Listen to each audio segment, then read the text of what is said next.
Terkadang ada masjid yang mengadakan kajian ba'da maghrib. Mereka akhirnya menunda salat isya berjamaah karena kajian belum selesai. Bolehkah itu Ustaz? Apa sebaiknya salat isya dulu? Jadi, kalau kajiannya ba'da maghrib, lalu kemudian masuk waktu isya, adzan isya. Berhenti sejenak untuk habis itu lanjut. Iqamahnya boleh diakhirkan. Ya Bu ya? Iqamahnya boleh diakhirkan Bu, boleh. Lanjut kajian. Salat isya berjamaahnya boleh diundur.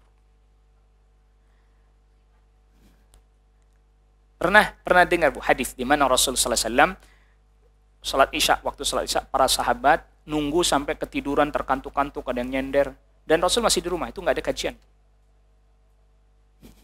Nggak ada kajian, diundur, dan itu lama waktunya.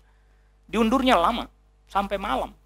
Sampai sahabat udah pada ketiduran, ada yang udah nyender ketiduran, ada. Lalu Rasul sallallahu alaihi wasallam keluar mengimami salat, lalu katakan, kalau nggak memberatkan ini waktunya. Apalagi hanya cuma diundur sekitar 10 menit, 20 menit. Boleh.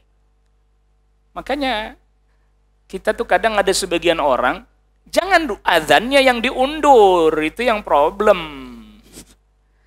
Azannya tetap di waktu isya, salat berjamaahnya apa? Diundur sekitar 10 menit, 20 menit dari azan isya. Kan itu juga kasih waktu jeda bagi yang belum datang. Ya, 10 menit, 20 menit bahkan, 25 menit bahkan. Kan sekaligus juga yang belum apa? Belum datang, nunggu yang belum datang. Kadang suka aneh. Ngaji ndak ikut. Pas giliran dia datang ke masjid masih kajian. Gimana sih ini? Kan sholat ini lebih daripada. Saya kasih tahu ini. Ini hujahnya, dalilnya. Bu. Saya kasih tahu. Bahkan lebih berat lagi nih kondisinya, keadaannya. Sahabat Abdullah bin Abbas, diriwayatkan Imam Muslim, sahabat Abdullah bin Abbas radhiyallahu anhu sedang menjelaskan tentang satu permasalahan yang sangat penting terkait dengan masalah akidah. Kalau saya tidak salah ingat, terkait dengan Al-Khawarij. Karena beliaulah orang yang pernah berdiskusi langsung dengan Al-Khawarij. Itu menjelang maghrib. Sampai masuk waktu maghrib, adzan, lanjut lagi beliau ceramah. Sebagian para ulama katakan, sampai-sampai sholat maghribnya mepet udah mau isya. Jamaah ada yang komplain langsung, Abdullah bin Abbas, Anda ini gimana sih? Sholat maghrib. Masa diundur-undur sampai mepet mau waktu isya? Apa kata sahabat Abdullah bin Abbas? Tahukah Anda bahwa orang yang lebih baik dari saya pernah melakukan hal ini? Siapa itu? Rasulullah sallallahu alaihi wasallam. Apa kata Abdullah bin Abbas?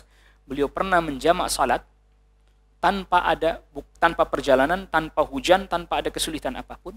Beliau pernah menjamak salat, kata sahabat Abdullah bin Abbas. Sehingga sebagian para ulama mengatakan seolah-olah ini keadaannya beliau menjamak, Abdullah bin Abbas menjamak salat maghrib dengan salat isya.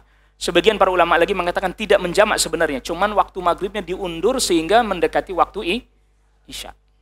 Itu berarti kan sekitar 20 menit, bahkan bisa jadi 30 menit Bu dari azan. Mepet banget. Sehingga pas salat maghrib, selesai maghrib, Assalamualaikum warahmatullahi wabarakatuh, masuk waktu isya. Itu hujjah, itu dalil. Apalagi itu maghrib. Yang waktunya memang nggak bisa. Kenapa Bu? Kenapa? Nah ini penting sekali untuk kita fahami. Ternyata banyak hal yang kita seringkali mengira A, ternyata B. Kita kira, sholat dulu dong Pak Ustadz.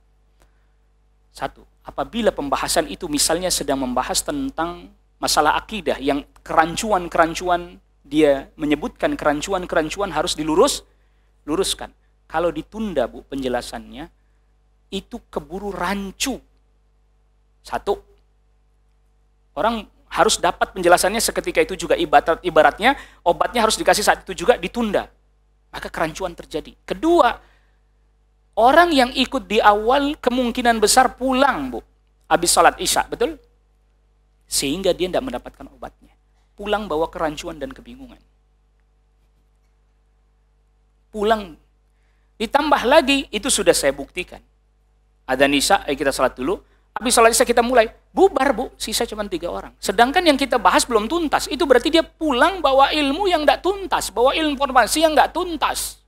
Itu jadi masalah ntar. Akhirnya, kemarin Ustadz bilangnya begitu, dia nggak ngikut lanjutannya, Bu. Makanya ini saran saya aja sih. Bu, saran saya aja ya. Kalau kajiannya ba'da maghrib sampai isya, justru disitulah sediakan makanan kecil yang dibagikan. Setidaknya yang belum makan malam mampu bertahan sampai isya.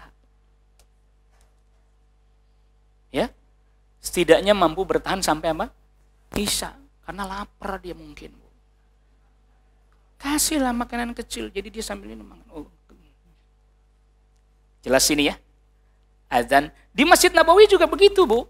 Di Masjid Nabawi itu jeda antara adzan iqamah bisa sampai 20 menit, 25 menit. Jadi syekh isi kajian, adzan isya berhenti. Selesai adzan isya, lanjut kajian lagi. Pas iqamah, Allahu Akbar, baru tutup, salam. Bubar, orang langsung salat.